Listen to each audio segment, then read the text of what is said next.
जीवन का सारांश क्या है, जीवन कैसे जीना चाहिए, जीवन में क्या क्या आदतें अच्छी होना चाहिए। आत्मा है तो कहाँ है, आत्मा तो उन्हीं के भीतर है जो जागे हुए हैं, बाकी तो सिर्फ मिट्टी के पुतले हैं। तो ये बात सत्य ही सत्य है।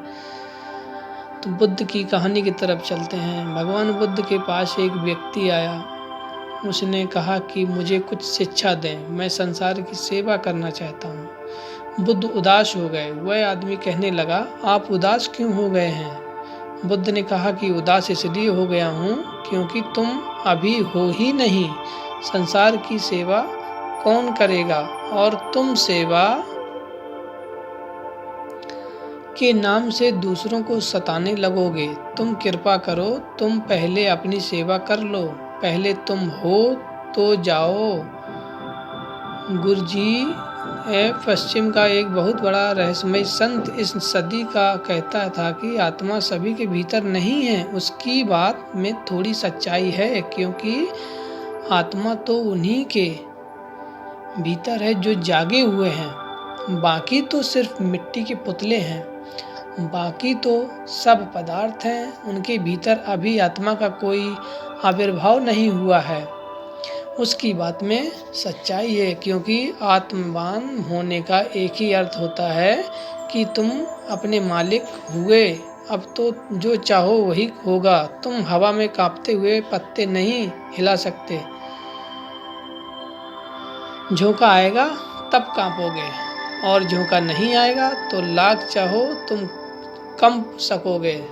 तब तुम यंत्रवत नहीं हो, तुम मनुष्य हो। मनुष्य का अर्थ है कि अब तुम्हारे भीतर से निकलेंगे तुम्हारे कृत्य, बाहर की घटनाओं से पैदा ना होंगे।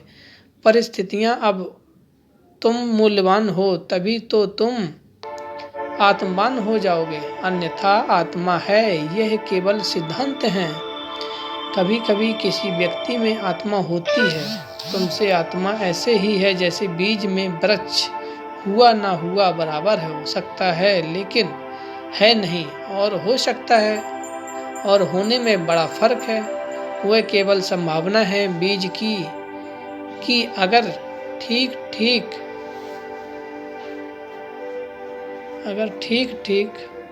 समुचित भूमि मिले, समुचित खाद मिले, समुचित सुरक्षा मिले, समुचित जल मिले, समुचित सूर्य की किरणें मिले, सुरक्षा मिले, तो संभावना है कि बीज वृक्ष हो सकेगा। लेकिन बहुत सी शर्तें पूरी हों तब, अन्यथा बीज की तरह ही मर जाएगा। और अधिकतम लोग शरीर की तरह ही जीते हैं, शरीर की तरह ही मर जाते हैं। बीज उनका ऐसा ही खो जाता है, अवसर आता है और जाता है। आत्मवान होने का अर्थ है होश, विवेक, जागृति। तुम्हारे कृत्य तुम्हारे भीतर से निकलने लगेंगे। अभी तुम्हारे कर्म नहीं है। रिएक्शन कोई कुछ करता है, उसकी प्रतिक्रिया में तुम्हारे भीतर कुछ होता है। अगर कोई प्रेम करता है तो तुम प्रेम करते हो, और कोई घृणा करता है तो तुम घृणा करते हो। जीसस का वचन है शत्रु को भी प्रेम करो। जीसस का प्रेम है कि शत्रु को भी प्रेम करो। इसका क्या मतलब हुआ? यह कोई नीति की शिक्षा नहीं है। जीसस जैसे व्यक्ति को नीति में क्या उत्सुकता, ये धर्म का गहनता सूत्र है। जीसस कहते हैं शत्रु को प्रेम करो।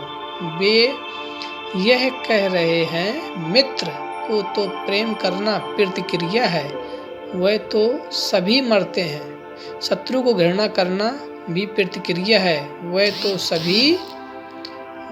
सभी मरते हैं। शत्रु को घृणा करना भी प्रतिक्रिया है, वह तो सभी करते हैं। जिसने शत्रु को प्रेम कर लिया वह मालिक हो गया। जिसने प्रतिक्रिया तोड़ दी वह अपने कर्म का खुद मालिक हो गया। तो प्लीज़ आइए हमारे चैनल को लाइक सब्सक्राइब ज़रूर करें। इसी तरह से हम आपको ऐसी ही अद्भुत कहानियाँ, अद्भुत विचार, अपने जीवन जीने का एक नया इतिहास बताते रहेंगे। हमारे चैनल को सब्सक्राइब ज़रूर करें, लाइक करें, शेयर करें। प्लीज़।